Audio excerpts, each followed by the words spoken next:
बिस्मिल्लाहिर्रहमानिर्रहीम।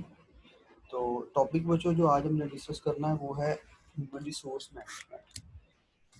जिस तरह से हमने फैक्टरीज ऑफ प्रोडक्शन पढ़े थे तो उनके अंदर हमने जो चीज़ें असिस्ट करती हैं मैन्युफैक्चरिंग के या काम करने के हमारे प्रोसेस को, तो उसमें हमने कहा था लैंड, लेबर, इंटरप्राइज और साथ में एंटरप्रेन्योरशिप।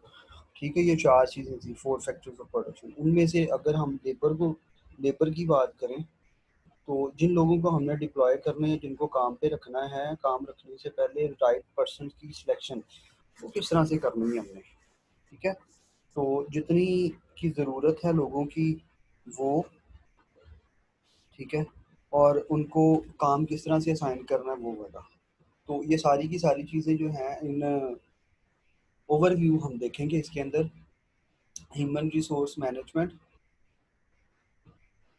तो ये एक मिनट वेट कीजिएगा।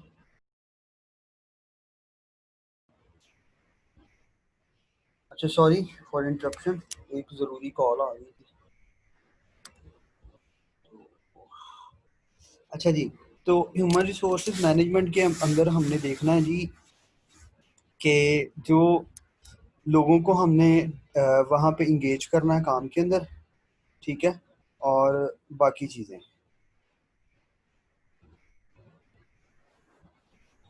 ठीक है, human resource management can be defined as, अगर हम इसको डिफाइन करने की कोशिश करें या डिफाइन करें तो बेटा ये चीज़ जो है इसको हम इस तरह से कह सकते हैं कि जी human resource management can be defined as employing people, लोगों को एम्प्लॉय करना है, मतलब रिक्रूटमेंट करनी है, developing their resources, utilising, maintaining and compensating their services. जो काम है उनकी एक्सपर्टीज को यूज करना है, आपने उनको कंपनसेट करना है बाद में, मतलब उसके जो है ना उनके काम के इवज उनको मुआवजा पे करना है। ठीक है, जो वो सर्विसेज प्रोवाइड कर रहे हैं, in tune with the job and organisation requirement. Organisation किस लिए आपने लोगों को किस लिए रखा है, ऑर्गेनाइजेशन के कुछ मोटिव्स हैं, कुछ गोल्स हैं। ठीक है, तो उनको अचीव करने के लिए काम ही है ना बेसिकली। तो उस काम को अकम्प्लिश करने के लिए या उस जॉब को कंप्लीट करने के लिए जो ऑर्गेनाइजेशन की रिक्वायरमेंट बेसिकली है, तो उसको कंप्लीट करने के लिए जो लोगों को रखा गया उनकी सर्विसेज को हमने जो है इन रिस्पॉन्स या back with some financial benefits. ठीक है, लोगों को इस तरह से एंगेज करना है। तो ये जो नीचे जो है ना डायमेंशंस कुछ दी गई हैं या कुछ डायरेक्शंस हैं। सबसे पहले तो जो है जी ऑब्टेन, ठीक है जी, रिक्रूटमेंट एंड सिलेक्शन सबसे पहले। ठीक है जी, रिक्रूटमेंट एंड सिलेक्शन सबसे पहले आपने जो है, जिस तरह से मोस्टली एग्जाम्स वगैरह से पहले टेस्ट वगैरह कंडक्ट होते हैं, सिलेक्शन का प्रोसीजर होता है ना, तो आपको कुछ दिए जाते हैं क्वेश्चंस या कोई इंटरव्यूज वगैरह कंडक्ट किए जाते हैं। तो वो basically initial steps of selection या रिक्रूटमेंट होता है। उसके बाद ट्रेनिंग एंड डेवलपमेंट, जो काम आपने उनसे लेना है लोगों से, ठीक है, उसके बारे में आपने उनको ट्रेन करना है कि भाई ये काम आपने करना है और इस तरह से करना है। उसके बाद वो जो असाइंड होगा काम, उसको जो असाइन काम को आपने लोगों को उसके बारे में ओरिएंटेशन करनी है, उनको ट्रेन करना, उसके बाद मॉनिटर करना, मॉनिटर के ये काम कैसा कर रहे हैं या उनको मौका देना है, अपॉर्चुनिटी प्रोवाइड करनी है कि आप करके दिखाएं। उसके बाद रिवार्डिंग होगी, रिवार्डिंग मतलब जो उनका पे वगैरह का या इंसेंटिव्स वगैरह। ठीक है, लास्ट पे आता है इंगेज। तो अगर best resources for your organisation है, जो आपने जिस मकसद के लिए वो पूरे हो रहे हैं, तो एम्प्लॉयज़ को अटेन कर लेना है इन द लॉन्ग रन। ठीक है, और अगर किसी जगह पे ज़रूरत है, ठीक है, को फर्दर कह लें कि टैलेंट एक्विजिशन या टैलेंट टैलेंट डेवलपमेंट की, तो फर्दर उनकी ट्रेनिंग करनी है। इस तरह से ये प्रोसेस चलता है। तो ये जो है HR am human resource management functions हैं सबसे पहले एचआर एक्विजिशन, जिसके अंदर फर्दर जो है आ सकते हैं आपके, जिसको आप कहते हैं एचआर प्लानिंग आ सकती है, कितने लोगों को रखना है, ठीक है, कितने लोग चाहिए, उसके अकॉर्डिंग जो है आप जो लोगों से एप्लीकेशन रिक्वायर्ड करते हैं, रिक्रूटमेंट करते हैं, उसके बाद सिलेक्शन होती है, सिलेक्शंस के बाद आप उनको रेलिवेंट डिपार्टमेंट के अंदर प्लेस कर देते हैं। लाइक अकाउंट्स डिपार्टमेंट के अंदर आपको चाहिए, आप अकाउंट्स के रेलिवेंट कुछ बंदों को जो है स्टिपुलेटेड या इन प्रिंट आप ऐड जो है या लोगों को बताएंगे कि यार हमें इस डिपार्टमेंट के अंदर इस नेचर का बंदा चाहिए जो जो ये काम कर ले, ठीक है। वो करने के बाद आपने रिक्रूटमेंट कर लिए। इसी तरह से आपको इलेक्ट्रिकल या टेक्निकल डिपार्टमेंट के अंदर चाहिए तो आपने वहाँ पे बताना कि इलेक्ट्रिकल इंजीनियर चाहिए या जो भी है, उसके अकॉर्डिंग आपने उसको बंदे को रिक्रूट किया या जितने बंदे आपको चाहिए उनको रिक्रूट किया और प्लेसिंग रेलिवेंट डिपार्टमेंट में करी।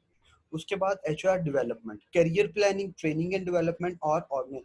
एक तो हो गया लोगों को रिक्रूट करना, ठीक है, सिलेक्शन कर दी, प्लेसमेंट कर दी। उसके बाद ह्यूमन रिसोर्स डेवलपमेंट, दूसरा काम जो इसने एचआर फंक्शंस के अंदर आता है, वो आपने जो रेलिवेंट जॉब्स एक्सपर्टीज चाहिए एक बंदे को परफॉर्म करने के लिए, जो डिपार्टमेंट टू डिपार्टमेंट वेरी हो सकती है, उसके रिगार्डिंग या उसके मुतालिक जो है आपने उनको लोगों को जो एम्प्लॉयज आपने हायर किए हैं उनको ट्रेनिंग भी देनी है, ओरिएंटेशन से, ठीक है। इसी तरह से ऑर्गेनाइजेशन डेवलपमेंट होगी, परफॉर्मेंस एंड कंपनसेशन, परफॉर्मेंस के जो है performance of management incentives and benefits.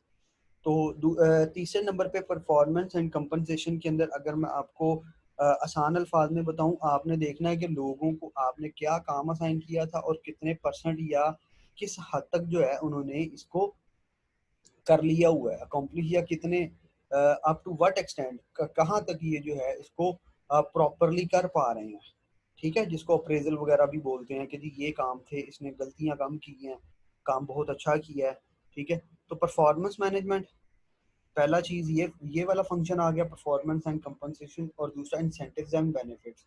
अगर छुट्टी नहीं की है, काम बहुत अच्छा किया है, ठीक है, मिस्टेक्स कम है, उसके लिहाज से आपने उनको इंसेंटिव्स वगैरह या बेनिफिट्स वगैरह भी प्रोवाइड करना है। Motivation and maintenance, empowerment, empowerment से मुराद ये होती है कि आपने कितना की होल्ड दिया हुआ है, कितना की कंट्रोल दिया हुआ है उनको।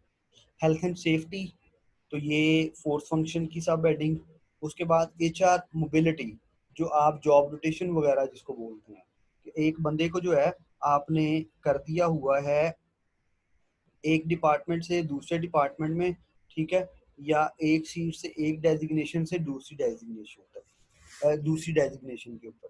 क्रिएटिंग मोटिवेटिंग इन्वायरमेंट, ठीक है, मोटिवेटिंग इन्वायरमेंट, आपने ऐसा इन्वायरमेंट क्रिएट करना है, एचआर की जिम्मेदारी होती है ये कि उसने वहाँ पे जो है एक ऐसा इन्वायरमेंट प्रोवाइड करना होता है जहाँ पे लोग मोटिवेटेड हों और जॉब को दिल लगा के करें, ठीक है, हार्टेडली करें। Industrial relationship, discipline and ग्रीवनेंस management, और इंडस्ट्रियल डिस्प्यूट मैनेजमेंट, ये सारे के सारे फंक्शंस किसने परफॉर्म करने होते हैं, एचआरएम ने या ह्यूमन रिसोर्स मैनेजमेंट ने, ठीक है। नेचर ऑफ एचआरएम,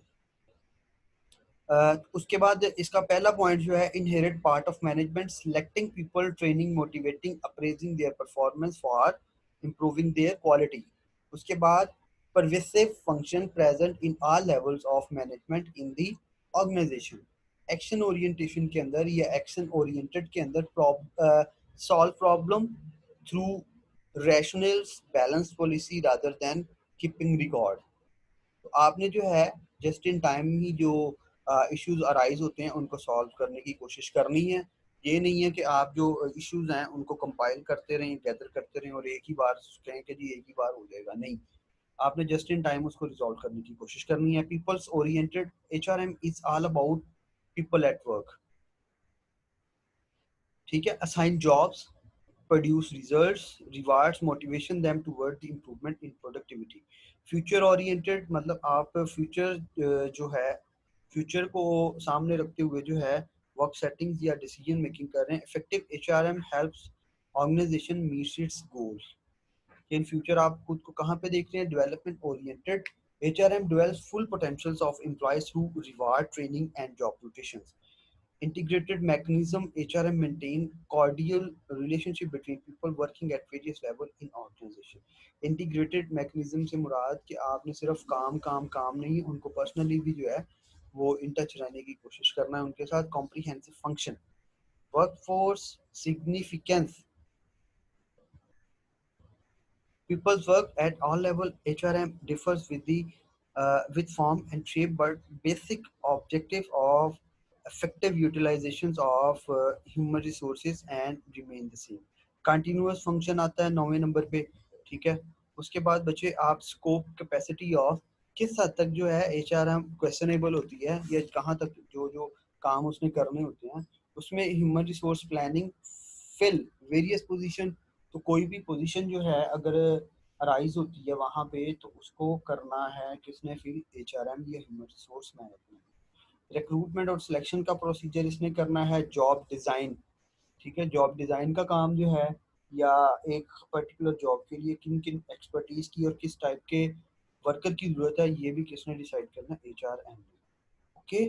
अच्छा, उसके बाद ट्रेनिंग एंड डेवलपमेंट, इसको भी जो है HRM या ह्यूमन रिसोर्स मैनेजमेंट ने ही जो है डील करना. Appraisal and performance, performance checking या ग्रेडिंग का जो प्रोसीजर होता है, एक काम असाइन किया गया कैसा अच्छा किया है, टू एवरेज पोजीशन किया है या बिलो एवरेज किया है, इसको भी किसने चेक करना है, HRM ने. रेम्यूनरेशन, किस बंदे को कितनी पे देनी है, कितने इंसेंटिव्स देने हैं, ये किसने करना है, ये भी HRM की जिम्मेदारी है. Social security and welfare of the employees, ठीक है, working condition, transport, medical assistance, तो ये भी सारा का सारा किसने हेड करना है, किसने गवर्न करना है, किसने इसको परफॉर्म करना है, HRM ने करना है. उसके बाद review and audit personal policies, ensure reliable HR policies. And now comes difference between difference between the management, personal management and human resource management. Management of people employed, personal management से अगर हम बात करें तो उसमें मैनेजमेंट ऑफ पीपल एम्प्लॉयड के जो लोग लगा दिए गए हैं ना उनको कैसे मैनेज करना. ठीक है जी. उसके बाद ह्यूमन रिसोर्स ने क्या मैनेज करना है, management of employee skills, knowledge and abilities. एक बंदा बहुत अच्छा काम जो है वो अकाउंट्स का कर रहा है लेकिन उसको जो है मैनेजमेंट की एक्सपर्टीज बहुत ज्यादा है तो उसको अकाउंट से उठा के मैनेजमेंट के अंदर लगा दो. Employees are treated as economic man and his services are exchanged with salary. तो पर्सनल मैनेजमेंट के अंदर जो है आपने जो है गिव एंड टेक वाला मामला होता है कि जो बंदा जितना ज़्यादा काम कर रहा है या जिस तरह से कह लें कि वैल्यू फॉर मनी होता है कि जितना टेक्निकलिटी वाला काम है उसी तरह से उसको जो कह लें कि रिवॉर्ड करना है. Employees are treated as economic, social and psychological man. तो जो ह्यूमन रिसोर्स मैनेजमेंट है इसके अंदर आपने एम्प्लॉय की साइक को समझते हुए या उसकी इकोनॉमिक वर्ड्स को समझते हुए डिप्लॉय करना है. ठीक है. अच्छा जी, उसके बाद अगली चीज जो है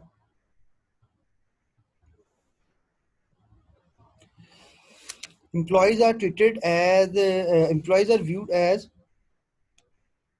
tools.